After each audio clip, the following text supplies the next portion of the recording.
becomes a bigger item. Right. You know what I mean? Right.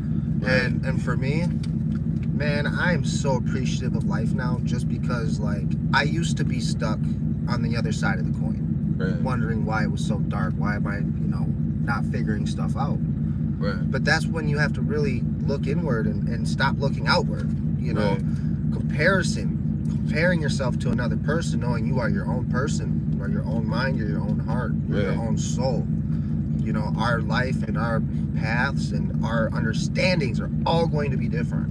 Right. And me personally, I'm somebody who likes to take in information from everywhere. Right. I like to appreciate Muslim ideas and cultures in a way that coming from an authentic source and giving knowledge or wisdom about some of the best things that has to offer. Right. Whether that be Buddhism, I love a lot to do with Buddhism. Confucianism, yin and yang, Right. I'm somebody who really felt like yin and yang. Right. In the sense that I was living my life around the people that I did because that was my life. That was how I was born into it. Right.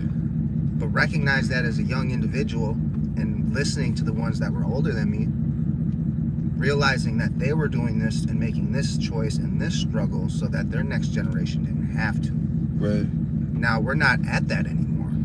And it's sad because I've grown up in situations where I've seen friends who get into gangs and this way of living because that's what they were born into, and that's a rough life. That's an extremely hard life. Right. And it's not for everybody. And me growing up, I knew that shit wasn't going to be for me. Right. But I still hung out with them. I still went in between the colors and was just like, I'm a real motherfucker. I'm just here to chill. I'm here to be a good person with you.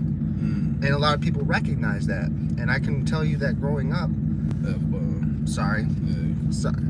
growing up, I've had a lot of people, want to, have me join their group in that sense. Right. You know what I mean?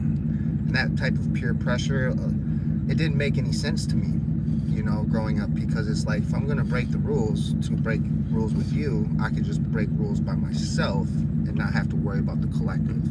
Right. Because and the whole, what you were saying, I wanted to comment on what you were saying as far as like there was a time when parents or older generations in general, elders of communities, had this notion of work hard now so my children or my grandchildren can be better off. Yes. And that was seen as a win. Right? Like even something just as far as being a janitor for 20 years, being a, even though, okay, server. Yeah, you know what I mean, for a decade or two, just so my son or daughter can get through school or learn how to read, what I mean? Develop a skill. Real life skill. Right. And then take that, go out, get a partner in life and advance. Yeah. You know what I'm saying? And advance. And then even with that being the case, the Christmas spirit at that time, let's say it was, okay, mom and dad couldn't do much, but they did what they could. And then when they do finally hit you with something, it's like, okay, great, we appreciate that. Whereas nowadays, it might be a kid asks for a particular Jordan or Nike shoe or something like that, and mom, probably single in a lot of cases, unfortunately. Which is extremely sad. Yeah, it is unfortunate. She got you a Jordan or Nike shoe, but she got you the 1s instead of the 13s, or the 2s instead of the 3s, and you hate her. Oh, you're dumb, mom. Why would you get me the 3s instead of the 2s? You're stupid, mom. That's as a child, man. That's where growing up. That's when you realize, like me personally, I've had a lot of Christmases stolen from me. Yeah. You know what I'm saying? My parents struggled with addiction, and my dad fell apart at this time of the year. And what he would do is he would steal all the Christmas presents and go sell them to make himself feel better.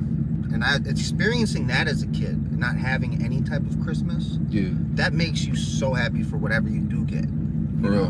And I'm somebody who's born right after Christmas, a little bit after. Sometimes I got my Christmas with my birthday. You know what I mean? Okay.